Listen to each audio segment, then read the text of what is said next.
کوئی منتظر ہے آپ کی زکوٰۃ کا تاکہ وہ افطار کر سکے اپنا سال بھر کا روزہ۔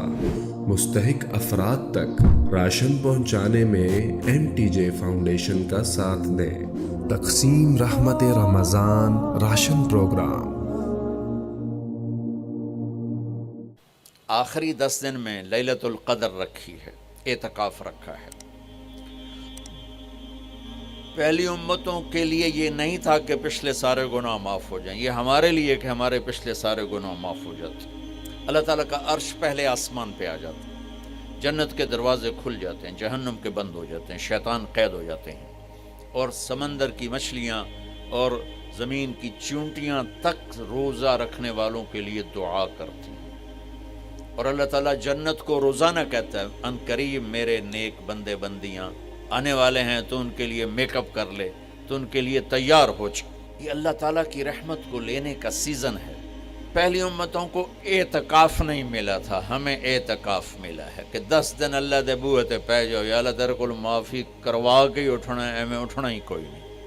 تو جو دروازے پہ آ جاتا ہے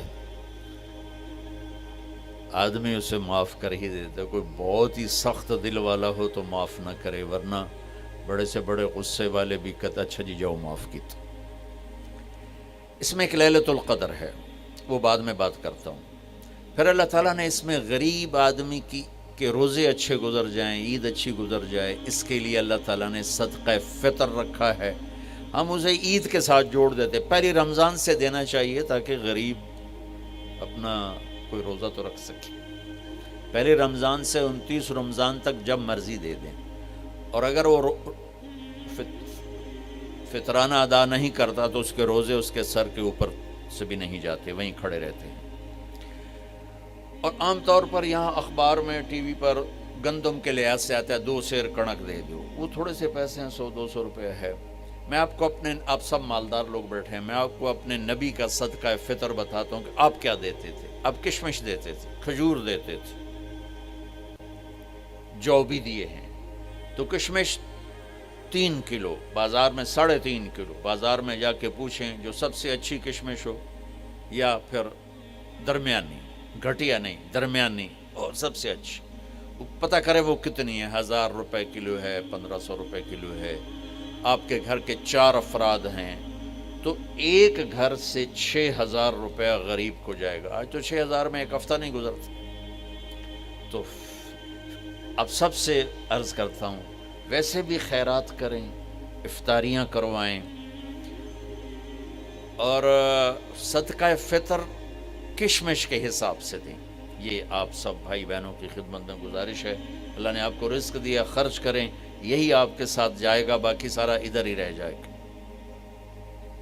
لیلۃ القدر، انا انزلناہ فی لیلۃ القدر وما ادراک ما لیلۃ القدر لیلۃ القدر خیر من 1000 شہر تنزل الملائکۃ فیہا بإذن ربہم من کل امر سلام ہی حتی مطلع الفجر۔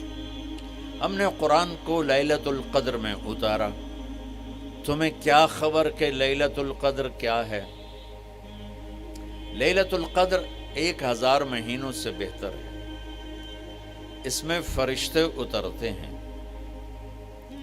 اور یہ صبح تک رہتی ہے۔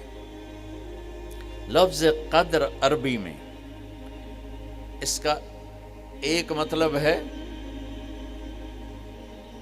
قیمت۔ سبحان اللہ۔ تو اللہ نے کہا میں تمہیں بتاؤں، آپ سب تاجر بیٹھے ہو، لیلۃ القدر کی قیمت کیا ہے؟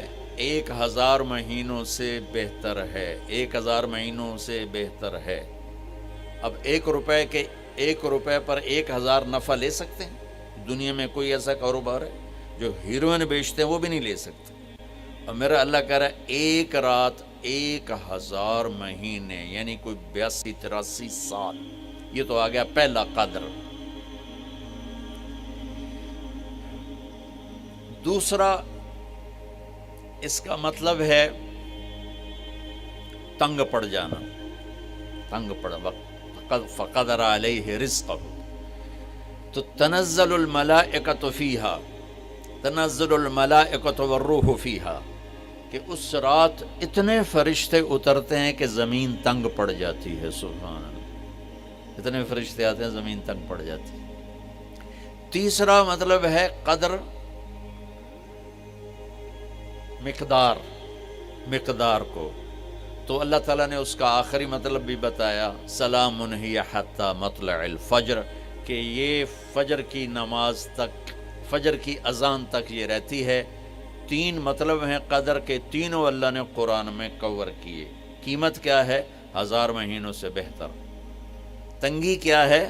فرشتوں سے زمین بھر جاتی ہے. مقدار کیا ہے؟ صبح صادق. لیلۃ القدر 27 کی نہیں ہوتی، 21، 23، 25، 27، 29. اب یہ 5 راتیں جاگنے چھٹ. آپ لوگ تو ویسے رات کے بادشاہ ہو، جاگ لو. تو لیلۃ القدر مسجد میں نہ گزارو، گھر میں گزارو. یہ مسجدوں میں اشتہار لگ جاتے ہیں، فلاں کے ساتھ شب قدر گزاریں، فلاں حضرت کے ساتھ شب قدر گزاریں. پھر ادھر کوئی صلاۃ تسبیح پڑھ رہا ہے باجماعت، عورتیں صلاۃ تسبیح کی جماعت کرا رہی ہیں، اور پتہ نہیں اور کتنی عجیب و غریب قسم کی عبادات شروع ہو جاتی. یہ نفلی عبادت ہے. میرے نبی گھر میں پڑھتے تھے. آپ نے اشراق کے سوا ہر نفل گھر پڑھا، ہر سنت گھر میں پڑھی. تو آپ لیلۃ القدر کو یہ مستورات بھی آپ بھی اکٹھے ہو کے نہیں منانا، الگ الگ مصلی بچھا کر اپنے اللہ سے رونا دھونا کرو، اپنے اللہ کو منانا کرو. میں بھی کروں، آپ بھی کریں. نوافل کی، جیسے ابھی شب برات گزری تو اشتہار تھے. میں جا رہا تھا ادھر غلام آباد میں، ایک جنازہ ہو گیا تھا، تو اشتہار فلاں حضرت کے ساتھ شب برات گزاریں، فلاں مسجد میں شب برات گزاریں، فلاں جگہ شب برات گزاریں. بھائی وہ گھر میں منانے کی ہے، مسجد میں نہیں. میرے نبی نے نفلوں کو تنہائی میں ادا کیا، فرض کو مجمع میں ادا کیا. لیلۃ القدر میں جاگنا نفل ہے.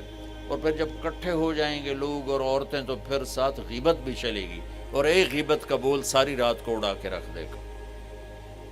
مردوں یا عورت اکٹھے ہو جائیں، غیبت سے تو بچتے نہیں، نہ ہی رک سکتے. ہم